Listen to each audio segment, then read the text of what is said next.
Nous allons parler de transition écologique dans les EHPAD avec Aurélie Olagnon, qui est consultante en gérontologie. Bonjour Aurélie. Bonjour Frédéric. Peut-être vous présenter si vous le souhaitez, et ensuite on va aborder le sujet directement. Oui, donc je suis consultante en gérontologie, je suis aussi formatrice. J'ai un parcours d'orthophonie aussi auparavant. Je possède un master 2 d'expertise en gérontologie et j'accompagne les EHPAD et de manière générale tous les acteurs qui veulent engager des politiques en faveur des personnes âgées. Et dans ce cadre-là, j'ai repris une année d'études à l'IEP de Grenoble en politique publique de santé. Et je me suis intéressée justement à la question de la transition écologique dans les EHPAD pour des raisons à la fois personnelles et professionnelles, pour pouvoir aller à la rencontre des directions d'EHPAD et leur proposer euh, quelque chose, voilà, suite à un diagnostic, à un constat que j'ai pu faire lors des accompagnements de certains EHPAD. Alors, transition écologique, on en parle de plus en plus. Je pense qu'on comprend de quoi il s'agit. Quand on parle transition écologique dans les EHPAD ou pour les EHPAD, des EHPAD, il s'agit de quoi? Quel est le périmètre et de quoi parle-t-on? Alors, c'est très vaste. On sait à peu près ce que c'est que la transition écologique pour les particuliers. On commence à l'appréhender aussi au niveau des entreprises. Pour un EHPAD, pour l'instant, il n'y a vraiment rien de défini. Moi, je le transposerais vraiment. Finalement, c'est un mix entre toutes les mesures, le développement durable, tout ce qu'on peut faire en tant que particulier et aussi en tant qu'employeur, parce qu'un EHPAD est un lieu de vie et un lieu de travail, et qu'on pourrait un peu faire un mix, parce qu'on se retrouve avec plein d'acteurs différents dans un EHPAD, les résidents, les familles, les agents.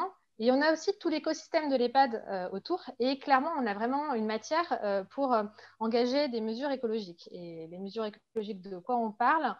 Ça va être par exemple le bâti. Est-ce qu'on est sur l'isolation, sur la maîtrise de l'énergie? Ça va être tout l'impact de la restauration aussi, la valorisation des déchets. Voilà, tous les sujets finalement qu'on entend autour de nous, mais comment est-ce qu'on peut l'appliquer justement dans un EHPAD? La situation actuelle sur ce sujet-là dans les EHPAD. Alors, la situation, elle est très disparate. Il n'y a pas un consensus, il n'y a pas un guide de l'EHPAD résilient. On est vraiment sur le constat que j'ai pu faire parce que donc, dans le cadre de mon étude, j'ai proposé un questionnaire à des directions d'EHPAD clairement, il y a des initiatives, mais très disparates. Il n'y a pas un vrai, une vraie méthodologie qui est enclenchée pour l'instant. On a effectivement certains EHPAD qui vont engager une démarche RSE, donc responsabilité sociétale des entreprises, mais qui va être du coup dans le cadre de l'entreprise en tant qu'employeur. On en a d'autres qui vont engager ça plus dans le côté démarche qualité au niveau du bien-être des résidents. Voilà, ça va être, il y a plein de choses. Il y en a qui sont très avancées et qui sont quasiment autonomes. On en a qui sont vraiment très loin, qui n'appliquent déjà même pas les premières réglementations qui sont pourtant obligatoires. Je pense au tri des biodéchets, où là, on n'a quasiment pas de tri dans cette filière-là. Donc, vraiment très vaste. Si on se projette dans quelques années, peut-être dans 10 ans, un EHPAD qui sera 100% compatible à la transition écologique, il a quelles caractéristiques? Alors, qu'est-ce qu'il aura comme caractéristique? Il serait totalement partie prenante de son territoire. C'est-à-dire qu'on le voit un petit peu dans tous les... On sait que le modèle de l'EHPAD, il est réinventé. On sait aussi qu'avec la prise en charge du maintien à domicile, qui est vraiment une orientation du gouvernement de la Santé, du ministère de la Santé, l'EHPAD, il va devoir avoir un nouveau rôle. Il va être un EHPAD plateforme, ressource, avec un rôle vraiment de professionnel, d'accompagnement de personnes âgées de leur territoire avec la transition démographique qui est en cours. Et à ce titre-là, il peut tout à fait aussi être engagé au niveau des mesures dans le développement durable. Je pense notamment à l'espace de restauration, où on a de plus en plus d'EHPAD qui vont se fournir en produits locaux, avec des maraîchers locaux. Je pense aussi à un EHPAD que j'ai accompagné qui valorisait ses déchets en les donnant aux paysans du coin qui les donnaient aux cochons. Voilà, on a vraiment ce genre de choses. On peut avoir du circuit court dans les pads au niveau restauration. Niveau énergie, on peut aussi envisager des alimentations avec des énergies renouvelables. On peut aussi envisager de faire intervenir que des artisans locaux pour la mobilité, pour les faire en sorte que l'empreinte carbone des travaux, de tout ce qui est proposé soit vraiment en circuit le plus local possible. Il peut vraiment être aussi facteur d'emploi au niveau d'un territoire. Donc, parce que la transition écologique, alors on le voit un petit peu avec la théorie de Rob Hopkins, hein, qui prône les villes en transition. Et on est un petit peu dans ce système-là. Et l'EHPAD, il peut tout à fait s'emparer de ça. Donc, dans 10 ans, avec tous les dépendants qu'il y aura, on peut envisager vraiment ce système-là. De là, avoir des EHPAD totalement autonomes et résilients, tous, avec tous les EHPAD, j'ai un peu du mal à l'imaginer. Il faut une réelle volonté politique qu'il n'y a pour l'instant malheureusement pas encore. Mais j'ai bon espoir qu'avec la loi Grand Âge et Autonomie qui est repoussée de plus en plus, on puisse peut-être ajouter une dimension écologique. Alors, c'est un appel du pied à ceux qui sont en train de rédiger cette loi, parce qu'on a vraiment, vraiment un rôle à jouer, nous, acteurs de la gérontologie, dans l'éco-gérontologie. Un EHPAD 100% compatible ou 90% compatible avec la transition écologique, ça sera, est-ce qu'on peut dire que ce sera forcément un EHPAD nouveau, de construction nouvelle? Et autrement dit, est-ce Non. que le parc existant, en fait, Le il est parc adaptable? immobilier, c'est ça. Le parc immobilier, est-ce qu'il est, d'après vous, adaptable pour aller dans cette direction, ou alors est-ce qu'il Alors, faut... je suis pas spécialiste de l'immobilier, ça vraiment je tiens à l'expliquer. Moi, j'accompagne dans le côté méthodologique, faire un état des lieux, un bilan. Et en fait, pour ça, il faut s'entourer des spécialistes. Et à l'image du parc immobilier qu'on est en train de rénover un petit peu de partout, avec toutes les primes à la rénovation, avec les plans de relance qui sont en train d'être mis en place. Donc, on peut tout à fait utiliser ces facteurs-là pour garder le parc immobilier. On ne peut pas tout détruire pour reconstruire, parce que forcément, c'est à l'image aussi des véhicules. On sait que finalement, c'est plus écologique de garder un vieux véhicule, parce que le coût de construction d'un véhicule qui sera soi-disant plus économe, ben, il va quand même avoir une empreinte carbone qui est énorme. C'est un peu pareil. Après, là encore, je répète, je ne suis pas une spécialiste. Il va falloir faire un état des lieux et voir selon les deux solutions. Est-ce que là, clairement, le problème du bâti, ce sera mieux de le reconstruire ou au contraire d'adapter l'existant? Voilà. Ça va vraiment être interpersonnel aussi. On doit aussi s'adapter au territoire. Il y a certains bâtis qui vont pouvoir être refaits avec des techniques locales. Hein. Moi, j'habite dans le Nord-Isère. Ici, c'est du pisé et de la pierre sèche. On peut aussi revenir aux méthodes qui sont finalement naturelles et refaire jaillir un savoir-faire qui est aussi un peu plus écologique avec des ressources locales.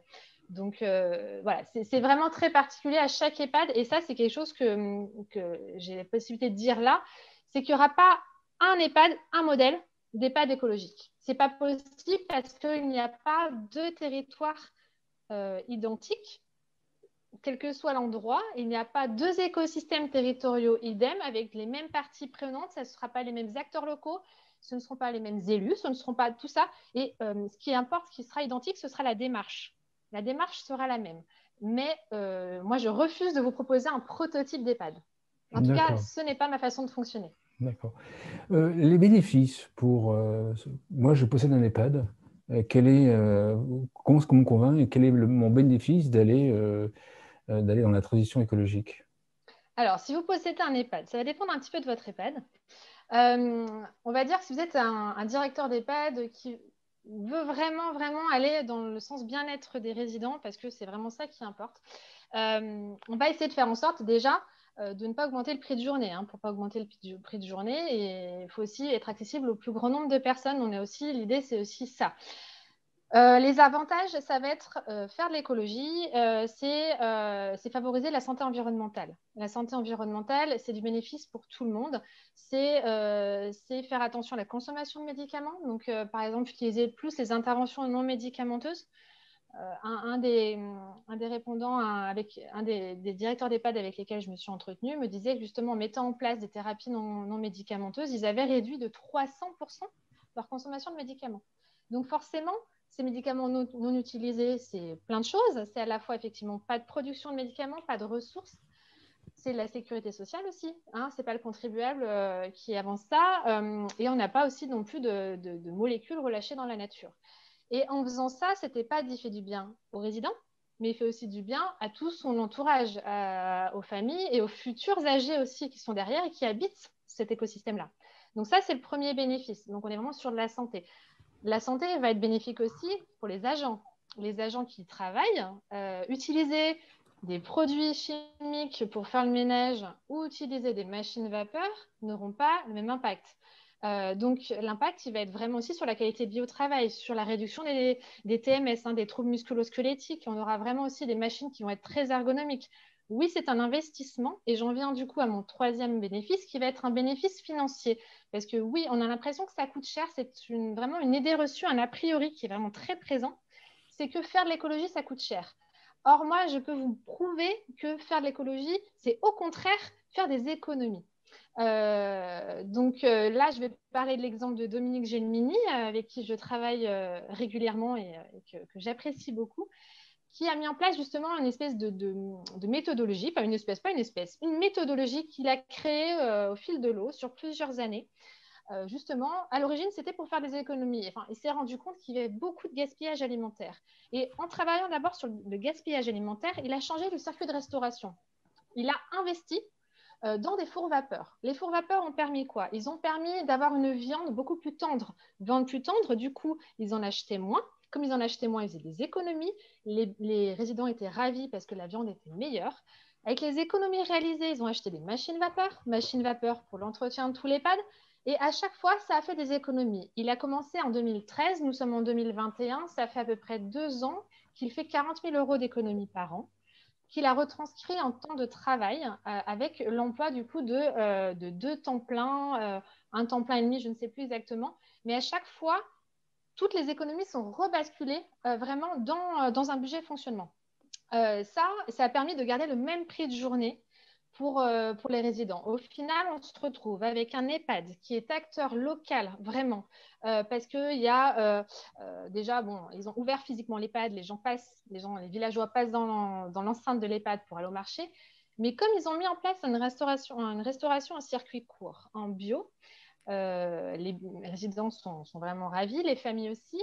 Ce qui s'est passé, c'est que la commune s'est intéressée à ce système-là. Et depuis, l'espace restauration de l'EHPAD est également l'espace restauration de la cantine municipale.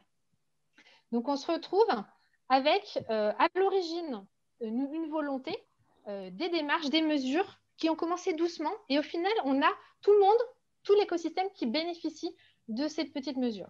Voilà, donc le bénéfice, il est énorme parce que du coup, je vais en venir à un autre, enfin pas le dernier, parce que les bénéfices, je pourrais vous en parler des heures. Un des autres bénéfices qui va être l'image de votre EHPAD. Une image, alors sans faire vraiment du greenwashing, on est vraiment dans quelque chose d'ancré, d'inscrit. C'est pas une vitrine, c'est pas dire moi je fais de l'écologie, c'est que vraiment je suis acteur de l'écologie sur mon territoire. Et ça, c'est vraiment aussi un bénéfice pour un directeur d'EHPAD qui voudrait se lancer. Si je suis un directeur d'EHPAD, ok, je vois la vidéo du grand entretien, vous m'avez convaincu, je vous appelle, je commence par quoi en fait? Alors, faire un état des lieux. Comme tout, il faut faire un état des lieux de comment je fonctionne. Quel est le fonctionnement de mon EHPAD? Je vais faire un diagnostic. Alors, il y en a qui font très bien ça aussi, hein. Je n'ai pas du tout la prétention de dire que je suis la seule. Et en plus, je suis en train de construire cette démarche-là, justement, avec directement les directions d'EHPAD. Mais faire un diagnostic déjà RSE, donc de responsabilité sociétale des entreprises ou RSO au niveau des organisations. Faire un bilan qui va vérifier, justement, on l'a dit, hein, l'énergie, qui va vérifier aussi la gouvernance, qui va vérifier les mobilités, enfin voilà, quelque chose qui est vraiment très transversal. Et ça, l'état des lieux, on peut le faire seul, hein, on peut se poser, on vérifie, on prend toutes ces factures, on peut aussi faire appel à d'autres personnes. Ce qui est important, c'est d'impliquer tous les acteurs. Vraiment, on ne peut pas faire ça tout seul et on ne peut pas dire je vais mettre en place des mesures, je décide parce que là, clairement, j'ai entendu parler d'un super composteur à la télé ou alors qu'il y a un commercial qui m'a dit il faut le composteur.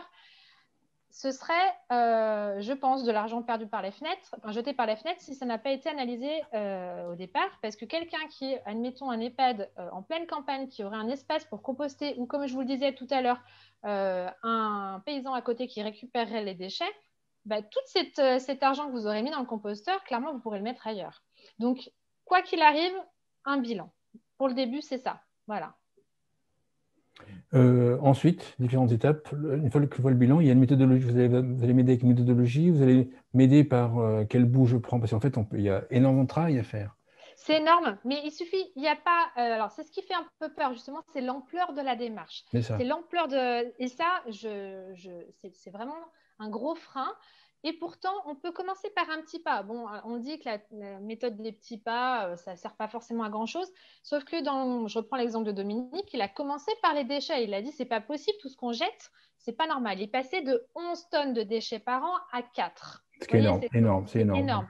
Donc, en plus, voilà, pour l'instant, il y a quelques contraintes, mais il n'y en a pas assez. Beaucoup de directeurs me disent, mais il nous faut mettre plus de contraintes. Donc, Plus de contraintes pour forcer oui, les EHPAD oui. à passer la transition. Alors que D'accord. finalement, il y en a quand même, mais elles ne sont pas spécifiquement appliquées. Je vais juste terminer sur ce que vous me disiez justement sur ce qu'il y a à mettre en place, mais commencer par la démarche, commencer par le point qui aurait le plus d'impact. Par exemple, l'énergie. Admettons que si, quand on fait l'état des lieux, on se rend compte que c'est un gouffre énergétique avec vraiment des ponts thermiques de partout, on va se concentrer d'abord là-dessus. On va vraiment dire, ben, on va commencer donc, on va agir là-dessus. Ça va avoir un impact petit à petit, on va investir, mais il y a aussi des aides, on peut aller chercher, on peut aussi aller au-devant vraiment des financeurs pour aller dans ce sens-là, parce que un EHPAD qui est économe en énergie, il va faire des économies à terme, les résidents seront mieux. Enfin voilà, on peut aussi trouver des solutions comme ça.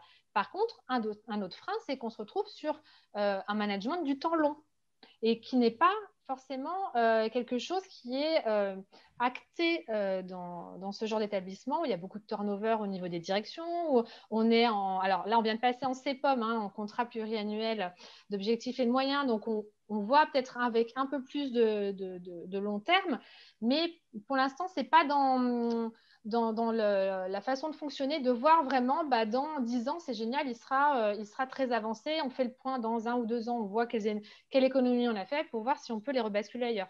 Ce n'est pas encore dans la philosophie et malheureusement, je pense qu'on n'aura pas le choix si on veut pouvoir avancer. Et ça, c'est une des propositions justement que je peux faire à la suite de mon étude. C'est justement bah, le mettre dans les CEPOM, que ce soit un que ce soit une ligne budgétaire entre donc les CEPOM qui sont les contrats qui sont passés entre les ARS, les départements et les EHPAD. Donc, parce que pour l'instant, et ça c'est plusieurs directeurs qui m'ont fait remonter, ils ne peuvent pas rajouter, enfin en tout cas s'ils mettent dans leur CEPOM, dans leur négociation de CEPOM, la dimension environnementale, ça n'engage que.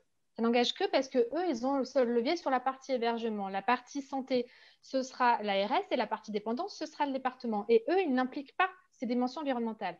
Si on a une volonté publique, vraiment, une D'accord, volonté bien sûr. justement d'inclure le côté santé environnementale dont je vous ai parlé tout à l'heure avec les bénéfices, on pourrait tout à fait se dire, bah, on accorde une ligne budgétaire. On s'engage là dans CEPOM, dans la négociation du CEPOM, à ajouter cet engagement-là tripartite justement sur les bénéfices de la santé environnementale. Et déjà là, on aurait une contrainte, mais on aurait aussi un levier d'action parce que ce serait assorti de financement. Voilà, donc, et avec des objectifs, des indicateurs qui pourraient permettre de voir si ça avance ou pas, pourquoi ça n'avance pas.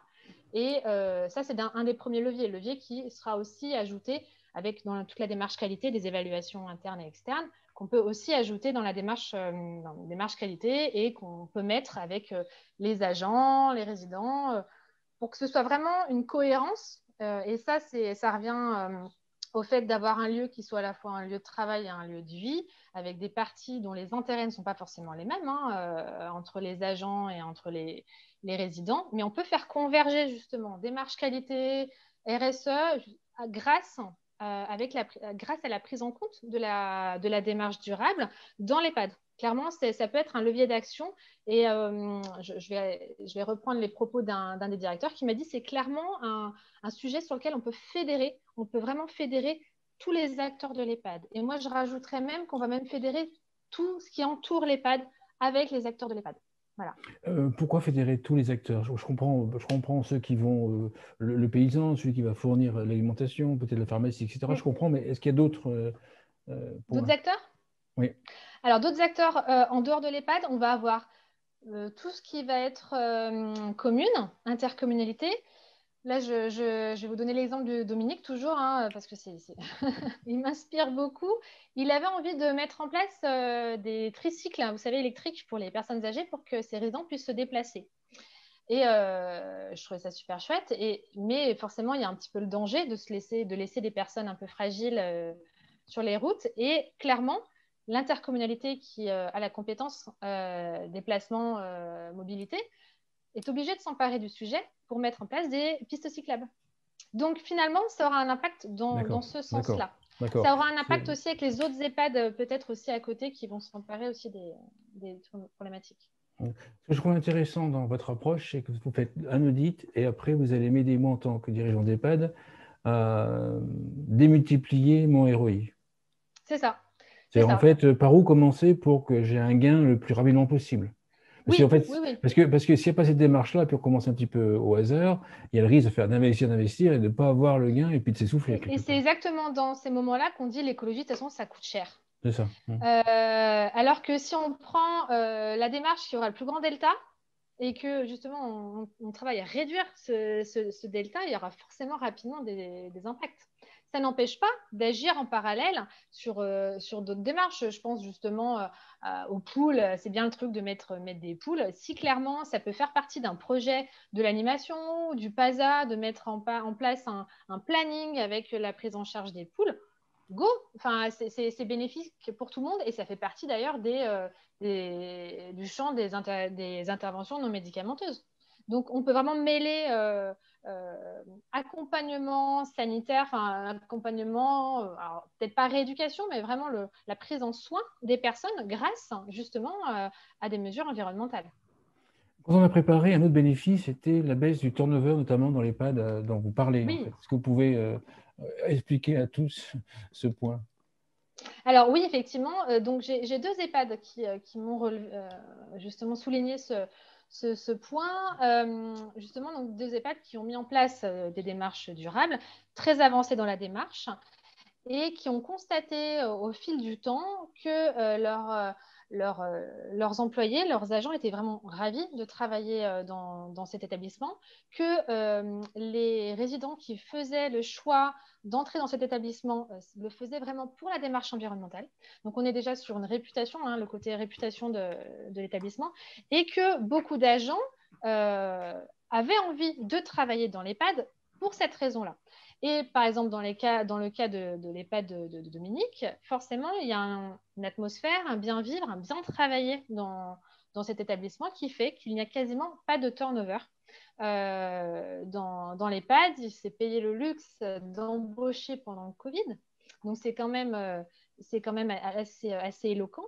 Et, pour aller encore plus loin, à Jasseron, dans l'Ain, ils ont ouvert une classe dans le village parce que justement, il y avait de plus en plus de personnes qui travaillent dans l'EHPAD et qui s'installent dans le coin. Donc, on est vraiment quasiment sur de la revitalisation d'un territoire s'il est bien employé. Donc, c'est-à-dire que ça revient au fait de voir à long terme. Saupoudrer d'écologie, ça ne marchera pas. Ça ne marchera pas parce que si vous changez, je ne sais pas, si vous dites justement, allez, les machines vapeur. Ah, j'ai vu ça, j'ai une super promo, j'achète les machines vapeur, mais je le balance comme ça à mes agents. Sans accompagnement, sans but, sans objectif, Et puis sans logique, en fait. C'est sans un cycle. logique, vous allez, On rentre dans un cycle. exactement. Vous On rentre rentrez dans un dans un cycle. cycle, vous allez vous confronter à de la résistance au changement à juste titre. Pourquoi? S'ils n'ont pas été impliqués dans la démarche. Alors que si on est vraiment sur quelque chose de très long qui est participatif, hein, on vient sur du management participatif avec des réflexions, essayer de lever les freins à la résistance, là, vous allez avoir quelque chose qui va s'inscrire dans la durée et surtout si vous mettez en place une vraie démarche évaluative, c'est-à-dire faire un état des lieux de départ, mais surtout suivre la démarche. Est-ce que ça fonctionne? Ça fonctionne, oui, super, on continue. Si ça ne fonctionne pas, pourquoi ça ne fonctionne pas? Quelles adaptations on peut faire? Une vraie démarche au long cours. Là, il n'y a aucune raison que ça ne fonctionne pas. Mais vous ne pouvez pas balancer de l'écologie en disant je fais de l'écologie ou je mets des panneaux solaires. C'est pareil, je mets des panneaux solaires parce qu'il y a une promo. Vous allez dépenser de l'argent, oui, clairement, ce Oui, sera il faut écologique. que chaque action s'intègre dans un cycle construit avec un Exactement. objectif. Il faut qu'il y ait une cohérence. Mm. Si vous ne voulez pas y perdre des plumes, si Oui, vous voulez. puis une cohérence, dans le sens que le ROI arrive le plus rapidement possible, en fait. En fait, Exactement, quelque part, exactement. Et que la suite s'autofinance, si je suis un petit peu la logique. oui, exactement, ça s'autofinance. Il y a un investissement départ. On a des taux d'intérêt qui sont Mm. quand même plutôt Enfin, bas en ce moment. Il y ça a des aides. s'autofinance si l'EHPAD fait appel à des gens comme vous pour guider sur par où on commence, qu'est-ce qu'on fait dans Oui, votre situation, on est d'accord. Sinon, un diagnostic. mm. Voilà, un diagnostic de départ. Et après, Dans tous les cas, c'est. une logique d'action. Parce que Oui, je pense ah bah, que, faire un parce que tout le diagnostic monde, sans en tirer quelque chose, parce que je ça pense sert que à rien. enfin beaucoup, j'en sais rien, mais vont se dire capables de faire l'audit. Après, la question, c'est est-ce qu'on est capable de. Moi, par exemple, moi, par exemple, c'est pas mon métier. Je serais peut-être capable de Mm. faire l'audit en copiant des trucs, Oui, enfin, bref, machin, etc. Mais de là, après, à structurer une logique d'investissement et puis on commence par où pour que ce soit mm. rentabilisé le plus rapidement possible et puis qu'après, les économies puissent réinvestir, Oui. ça, c'est quand même stratégique, hein. Oui, mais c'est voilà, c'est un accompagnement à long Bien terme sûr. et il y a le côté financier, hein, le côté vraiment gestion de la chose, mais vraiment le côté management Mm. D'accord, qui est pour ouais. moi aussi est vraiment, et ça c'est ce que j'ai noté dans les freins, hein, parce que vous allez vous confronter à des personnes qui vont vous dire, oh là là, ça me saoule déjà de trier le verre à la maison, c'est pas pour qu'on m'enquiquine à le faire sur mon lieu de travail. Et ça, vous l'aurez. D'accord. Donc, c'est comment est-ce qu'on peut transformer cette opposition en levier d'action parce que ces gens-là, ils font partie de la société. Enfin, les gens, c'est dans le sens où on fait société, on a tous nos opinions, on a tous nos histoires qui nous ont fait penser ça, hein. On aura des gens qui vont être climato-sceptiques, qui vont dire ça ne sert à rien. On s'en fiche. On va agir sur les effets. On ne va pas forcément Bien agir sûr, sur les bien causes, sûr, hein. bien sûr, bien On sûr. agit sur les Certains vont. effets et Voilà. voilà. Alors justement, si on revient aux salariés qui, dans l'EHPAD en question, veulent travailler dans l'EHPAD en question, ils ne sont pas tous écologistes? Donc, en Non, fait, c'est qu'en fait, qu'ils ont traduit dans leur imaginaire que où l'EHPAD là est dans la transition écologique, donc il y a un mieux-être au travail. C'est ça la démarche. la conséquence, c'est qu'effectivement, on a moins d'arrêts de travail, on a Mais, moins. mais les salariés ont traduit Oui, transition écologique à mieux-être au travail. C'est ça. alors, je ne saurais pas vous répondre. Je saurais pas vous. Parce qu'ils ne sont pas tous écologistes. Enfin, sauf il y Non, non, a, non, je pense pas. Ils ont vraiment traduit dans cet EHPAD, il y a un bien-être, clairement. C'est une méthode, c'est la démarche durable peut-être. Peut-être qu'ils ne le voient pas comme ça. Peut-être que pour eux, c'est juste une écoute qui se fait dans cet EHPAD où on va vraiment demander D'accord, la vous avez une vision, ouais. participation des agents Mm. et que eux, ça leur convient. Parce que ça, c'est aussi quelque chose qu'il faut entendre, c'est qu'il y aura la démarche vraiment environnementale d'un côté, où on va mettre en place le diagnostic, l'énergie, machin et compagnie. Mais il y a vraiment aussi à côté le lever des freins au niveau des résistances des agents. Et ça, c'est un autre travail qui est parallèle et qui ne va pas fonctionner pareil. Parce que, par exemple, on aura levé le frein, j'en sais rien, de la mobilité. On va dire, bah voilà, dans notre, c'est un cas qui a pu se présenter, on veut mettre plus d'espace vert dans notre EHPAD, on veut planter des arbres pour réduire la chaleur l'été. Donc, il faut qu'on supprime 20 places de stationnement du parking des employés. Clairement, là, vous allez entendre des employés qui vont dire attendez, faire de l'écologie, nous, ça nous pénalise, on peut plus se garer, machin. Donc ça, il faut l'entendre. Il faut aussi faire un groupe de travail du coup à côté. Comment est-ce qu'on peut, voilà, nous on a une problématique, il faut qu'on récupère cet espace-là pour mettre un espace vert. Comment est-ce qu'on travaille ensemble pour lever les freins? Lever les freins, ça va être écouter les propositions aussi des agents. Il y en a qui vont vous dire, bah, on peut mettre en place du covoiturage, on peut voir avec justement l'intercommunalité, la région qui a la compétence transport, voir s'ils peuvent mettre en place des transports pour aller à l'EHPAD. Voilà, en agissant comme ça, on lève les freins, on permet d'avancer ensemble et aussi et puis si on doit revenir un petit peu en arrière, on le fera parce qu'on ne pourra pas, si c'est pour avoir des gens qui vont dire bah, finalement je ne veux pas travailler dans cet EHPAD parce que je ne peux pas y accéder, vous aurez tout perdu. Bien sûr, bien Donc, sûr, bien sûr, dans bien tous sûr. les cas, on est obligé de mener ces deux choses en parallèle et c'est ce qui fait qu'au final, on est obligé d'aller chercher des solutions à l'extérieur de l'EHPAD avec les autres partenaires locaux, que ce soit des partenaires vraiment commerciaux, ça peut être industriel, ça peut être vraiment des artisans, ça peut être beaucoup des associations. Pensez aux associations aussi, qui peuvent aussi faire du lien. Et aussi, bah, évidemment, toutes les collectivités territoriales. Donc ça, clairement, on les oublie un petit peu. C'est un constat que je fais parce que je suis élue aussi en parallèle et il n'y a pas forcément de lien qui est fait avec les EHPAD et les intercos. Ça commence heureusement, hein, il y a des mises en place de portage de repas qui sont faits à partir des EHPAD jusqu'aux personnes à domicile. mais on peut aller encore plus loin et ça va tout à fait dans le sens de tout ce qu'on retrouve dans les rapports qui sont sortis récemment sur les pas de ressources. Voilà, clairement, on peut s'en inspirer, mais dans les deux sens, c'est-à-dire que les collectivités territoriales peuvent s'appuyer sur les PAD et inversement, voilà, pour faire vraiment euh, une méthode transversale, participative, mais au sens vraiment très global du terme, participatif à l'extérieur de l'EHPAD, mais aussi à l'intérieur de l'EHPAD. D'accord. Donc, en fait, si un EHPAD écologique, c'est un EHPAD où il n'y a pas de sapin de Noël. Bon, elle est Ah trop simple, ça a été non. facile à faire.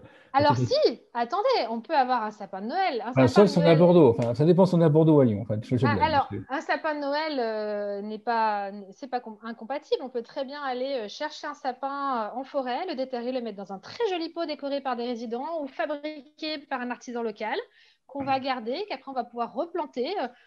Tout est possible. Il suffit de le D'accord. réfléchir et de le faire tous ensemble. Il y a plein de choses. Là, il n'y a pas de souci, vous n'aurez pas là-dessus. Euh, le travail dans la transition écologique, à quel moment et comment les résidents et les familles interviennent? Alors ça, c'est une bonne question parce que pour l'instant, mon étude, je l'ai vraiment axée pour les directions parce que je pense que c'est eux qui ont le plus de cartes en main pour avancer. Les familles et résidents peuvent avoir un levier d'action via le CVS, donc le Conseil de la vie sociale des EHPAD, qui, à mon avis, est un peu sous-coté, malheureusement, en EHPAD, parce qu'il est plus vu comme une contrainte, malheureusement, dans beaucoup d'établissements, alors que ça peut être un levier d'action pour justement accompagner une démarche environnementale. On a vu dans les EHPAD que justement les familles étaient contents parce que leurs proches, justement, étaient dans un EHPAD un peu innovant, novateur, que c'est chouette parce que mon grand-père, il a toujours fait son jardin et que là, ça y est, il a l'occasion de refaire encore le jardin, il reprend le sourire, enfin, il reprend vie, quoi, justement, de pouvoir continuer ce qu'il fait dans les conditions de sécurité aussi que peuvent apporter les PAD, hein, et bien sûr, évidemment. Et donc, le CVS peut avoir un levier d'action. Et malheureusement, les décisions qui sont prises au CVS, qui regroupent familles, résidents, agents, et peuvent aussi regrouper des personnes extérieures de l'EHPAD, et les décisions sont consultatives, simplement. Donc, la direction, elle choisit ou pas de les suivre, ce qui est un petit peu dommage à mon sens. Et j'aimerais bien qu'on puisse passer au niveau dessus et que les décisions du CVS soient vraiment suivies et obligatoires. Ça pourrait être un levier d'action supplémentaire, à mon sens, pour encore plus de participatifs dans les EHPAD. Je sais qu'il y a plein d'EHPAD qui se servent du CVS comme un vrai levier d'action et je trouve ça vraiment fantastique. Et on pourrait continuer cette dynamique-là, ce qui ferait que les familles et résidents seraient encore plus investis dans la démarche. Euh, on a aussi Dominique, alors vraiment, j'ai l'impression de parler que de lui, mais voilà, c'est celui qui m'a donné le plus de matière justement pour cette démarche-là. Faire de l'écologie, c'est aussi faire du lien. On l'a vu, Rob Hopkins avec ses villes en transition, c'est qu'on recentre un petit peu sur un territoire. Mais pour être sur un territoire, il faut se parler, il faut connaître les gens, il faut aller aider mon voisin, il faut rendre service, tout ça. Et Dominique a mis en place un concert de rock dans son EHPAD qui fait une fois par an et qui regroupe les familles, les résidents, les villageois, des gens de l'extérieur. Et c'est un chouette moment que tout le monde partage ensemble. Et pour moi, c'est aussi ça, faire de l'écologie en EHPAD, c'est recréer des liens. Et ça se vérifie dans d'autres exemples. Je pense à un autre EHPAD qui m'a partagé le cas d'une animation dans le cadre avec l'animation de l'EHPAD. Ils sont sur l'écologie et ils ont fait venir une AMAP, hein, donc une association pour le maintien de l'agriculture paysanne. Des gens sont venus, il y a un petit marché qui s'est créé au sein de l'EHPAD avec la MAP. Et une personne de la MAP a trouvé, il y avait un piano dans cet EHPAD. Et la personne de la MAP, elle s'est dit, bah, je vais jouer du piano.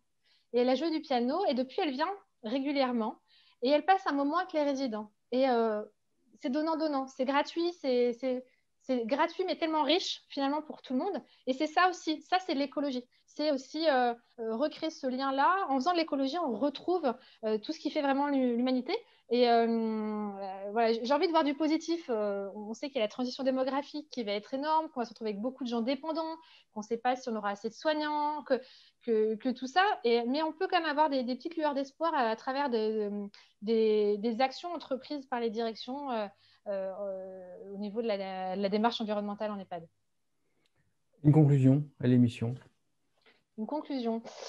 Eh bien, je suis contente d'avoir pu aborder ce sujet-là parce que si je suis engagée de manière personnelle et professionnelle, c'est encore malheureusement un petit peu trop discret. Beaucoup de professionnels se démènent. Je pense à Olivier Thomas, qui est souvent auditionné. Je vois au niveau des hôpitaux, il y a des démarches qui sont mises en place. Malheureusement, ça ne ruisselle pas. Je sais qu'on utilise beaucoup ce mot-là. Ça ne ruisselle pas encore assez.